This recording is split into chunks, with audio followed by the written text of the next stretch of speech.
आज दिल्ली के लोगों के लिए सुप्रीम कोर्ट ने एक बड़ी जीत का तोहफा दिया है। ये जीत दिल्ली के लोगों की तो जीत है ही, साथ ही साथ जिस तरह से भारतीय जनता पार्टी की केंद्र सरकार और देश के प्रधानमंत्री माननीय नरेंद्र मोदी देश भर में चुनी हुई सरकारों को जिस तरह से असंवैधानिक तरीके से हड़पने का जो मुहिम उन्होंने चला रखी थी, उस मुहिम पर सुप्रीम कोर्ट का एक बहुत बड़ा तमाचा है। दिल्ली के अंदर जिस तरह से सुप्रीम कोर्ट का फैसला पहले आया, सुप्रीम कोर्ट के फैसले की अनदेखी करते हुए, धज्जियां उड़ाते हुए देश के प्रधानमंत्री माननीय नरेंद्र मोदी ने लेफ्टिनेंट गवर्नर के माध्यम से, होम मिनिस्ट्री के माध्यम से दिल्ली की चुनी हुई सरकार को संवैधानिक जो अधिकार मिले हुए थे उसको असंवैधानिक तरीके से गुंडई करके हड़प लिया और पूरे दिल्ली के अंदर दिल्ली के लोगों को, अधिकारियों को डरा करके, धमका करके सारे काम को पैरालाइज करने का, ठप करने का अभियान चलाया।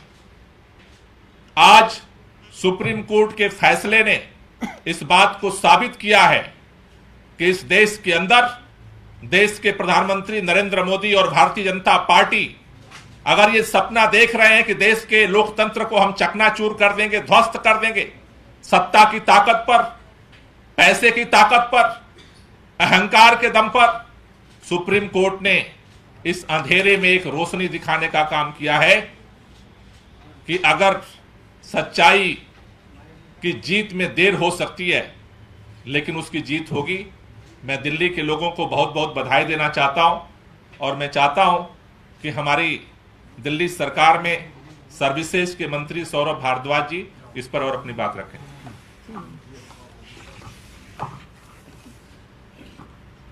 मुझे ऐसा लगता है कि आज करीब 9 साल लंबी दिल्ली के लोगों की लड़ाई, जो सन 2014 से दिल्ली के मुख्यमंत्री अरविंद केजरीवाल लड़ रहे थे, आज दिल्ली की जनता की वो लड़ाई दिल्ली की जनता जीत गई है। और मुझे लगता है कि आज अगर इस पूरी लड़ाई के अंदर एक बात स्थापित हुई है तो वो ये बात है कि देश के अंदर एक इंस्टीट्यूशन ऐसा है, जब जब देश के ऊपर विपत्ति आएगी, जब जब देश के अंदर कॉन्स्टिट्यूशन को ताक के रखा जाएगा, ये इंस्टीट्यूशन खड़ा होके देश के अंदर व्यवस्था को ठीक करेगा। और वो इंस्टीट्यूशन है देश की न्यायपालिका, और देश की सबसे बड़ी न्यायपालिका माननीय उच्चतम न्यायालय, सुप्रीम कोर्ट। आज सुप्रीम कोर्ट ने जो ऐतिहासिक फैसला दिया है, मुझे लगता है आज के माहौल में सदियों तक सुप्रीम कोर्ट के इस फैसले को याद रखा जाएगा। हम जब छोटे थे तो फिल्मों में देखते थे अमिताभ बच्चन पुलिस इंस्पेक्टर बनते थे, तो छोटे छोटे बच्चे हम सोचते थे नहीं, बड़े होकर पुलिस इंस्पेक्टर बनना है, क्योंकि फिल्म में देखा हमने अमिताभ बच्चन फिल्म इंस्पेक्टर थे। बड़े हुए देखा किसी फिल्म में एक दूसरे अभिनेता डॉक्टर थे, तो लगा नहीं, बड़े होकर डॉक्टर बनना है। और सब बच्चे छोटे छोटे जो उन फिल्मों को देखते थे कहते थे डॉक्टर बनना है।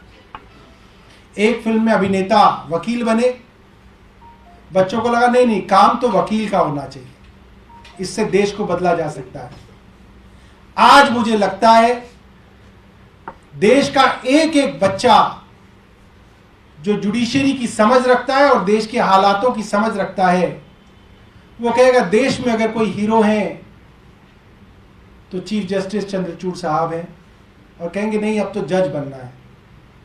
मुझे लगता है वो दिन दूर नहीं जब फिल्मों में जज की भूमिका के अंदर नायक नजर आएंगे। आज देश को एक बहुत बड़े नायक के रूप में चीफ जस्टिस चंद्रचूड़ जी मिले हैं और मैं दिल्ली की जनता की तरफ से उनका बहुत बहुत धन्यवाद करूंगा। बेंच के अंदर जो पांचों न्यायाधीश हैं, उन पांचों न्यायाधीशों का हम लोग दिल्ली की जनता की तरफ से धन्यवाद करेंगे। मुझे लगता है आज दिल्ली की जनता सुप्रीम कोर्ट के आगे नतमस्तक है और ये जो हक दिल्ली की जनता का केंद्र ने छीना था, वो हक आज वापस मिला है। और ये कहना गलत नहीं होगा कि केंद्र की मोदी सरकार को ये एक जबरदस्त तमाचा है और उनको दिल्ली की जनता का हक चोरी करने के लिए, झूठ फरेब से लूटने के लिए आज एक बहुत करारी सजा मिली है और मैं दोबारा से सुप्रीम कोर्ट का धन्यवाद करूंगा।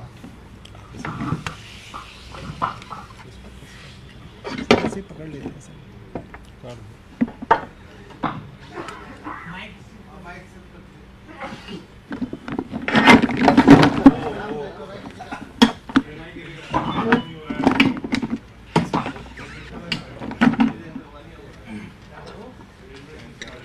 मैं आज सबसे पहले दिल्ली के लोगों को, दिल्ली की जनता को बधाई देना चाहूंगी, मुबारकबाद देना चाहूंगी, क्योंकि आज सुप्रीम कोर्ट ने जो फैसला लिया है, सुप्रीम कोर्ट ने आज कहा है कि दिल्ली की जनता जो फैसला लेगी वो फैसला पूरी अफसरशाही को, पूरी सरकार पर बाध्य है।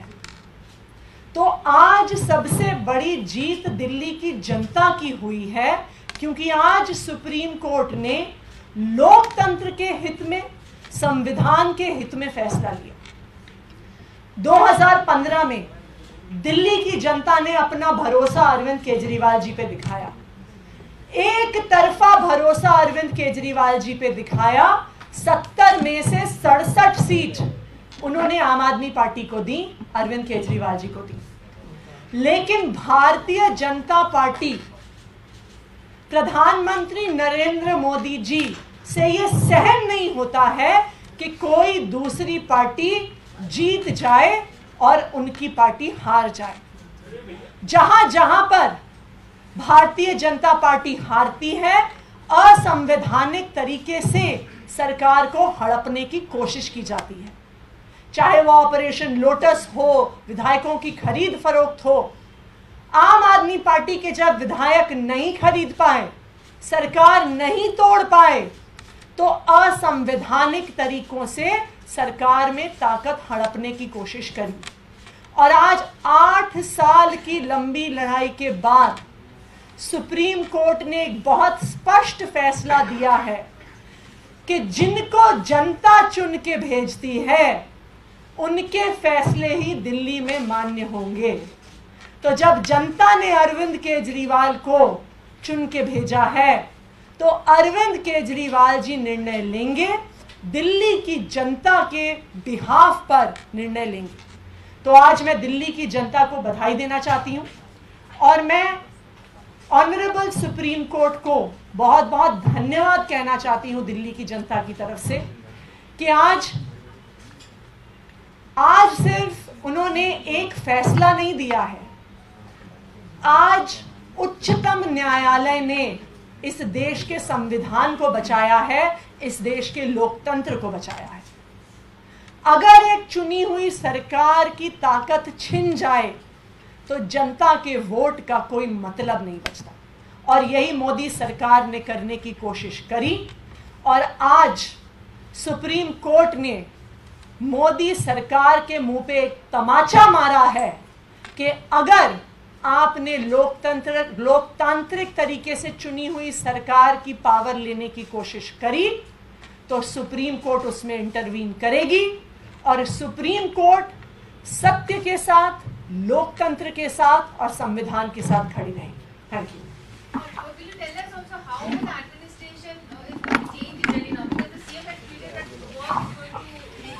After this verdict, so how does it actually practically work?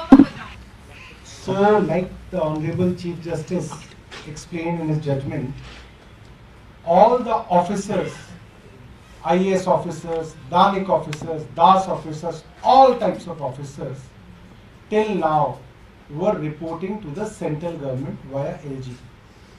If an officer is inefficient, there was no way of shifting him to some other position. अब आप चले जाइए यहाँ से। There was no नहीं, way आप of जाइए। आप जाइए यहाँ से। controlling officers in terms of the welfare of the people.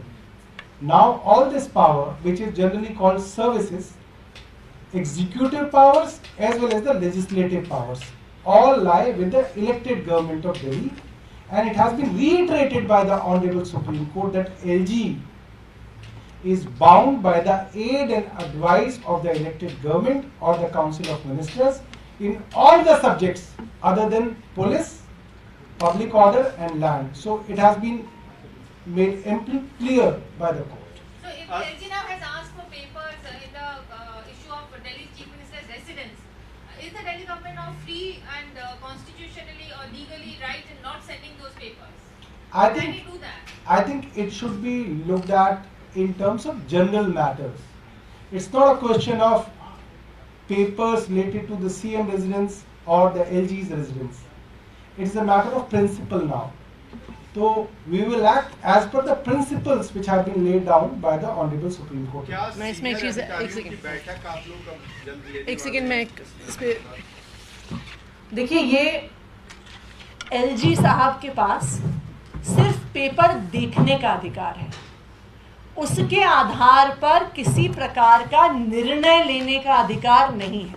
तो पेपर मंगवाएं, देखें और देखकर वापस भेज दें। और इस बात को आज सुप्रीम कोर्ट ने फिर से अंडरलाइन करके कह दिया है that the aid and advice of the Council of Ministers is binding upon the LG. तो ये बिल्कुल स्पष्ट कर देता है कि लैंड, लॉ एंड ऑर्डर और पुलिस को छोड़कर हर मैटर पर दिल्ली की चुनी हुई सरकार के निर्णय माननीय लेफ्टिनेंट गवर्नर साहब पर मानने की बाध्यता है। ओके। मीटिंग क्या आज बुलाई जा रही है आजकल में अभी मंत्रियों की बैठक मुख्यमंत्री जी ने 2 बजे बुलाई है सचिवालय में, और उस बैठक में डिस्कस करके आगे की रणनीति जो है हम लोग तय करेंगे।